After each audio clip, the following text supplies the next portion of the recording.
Hi, I'm Joanne Yo, animal communicator and author of Conversations with Companions. Today, I have Belinda with me because Belinda and her male dog Blaze is featured in chapter 19, which I've titled Love. So let me ask you a question.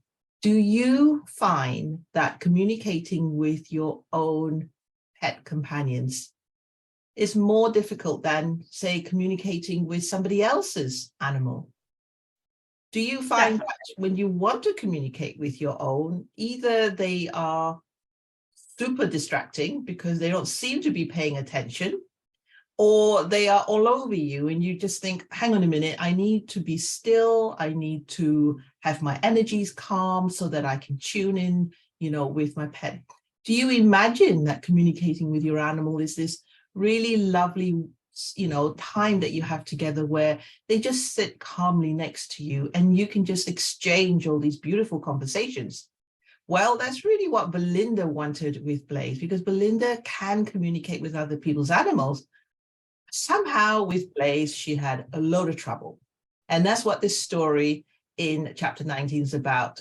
So let me ask Belinda here so that she can share with you, what was it that made her, number one, so keen to communicate with Blaze? Why was it so important? And what was it that was going on that she couldn't do it? So tell us, Belinda.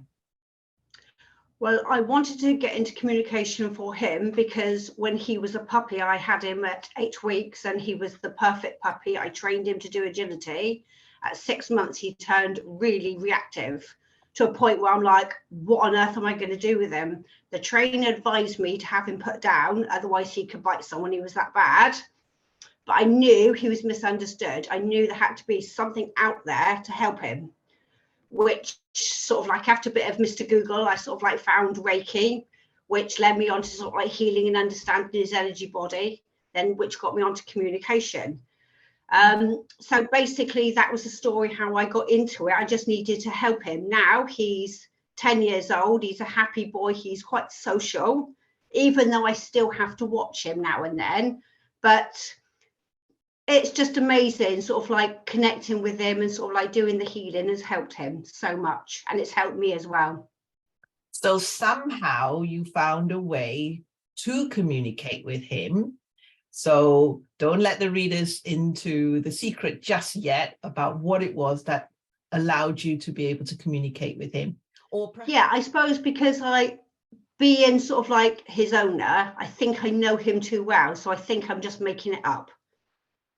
And because he's such a goofball, the way he does things, it just makes it really hard to connect with him, because he's like, play with me, give me a ball, do me this, and he's such a funny boy, and I'm like, how can I take him seriously? Because when we met to tell the story of Belinda and Blaze, she was like, how am I supposed to be able to communicate with this goofball who keeps jumping up and down at me?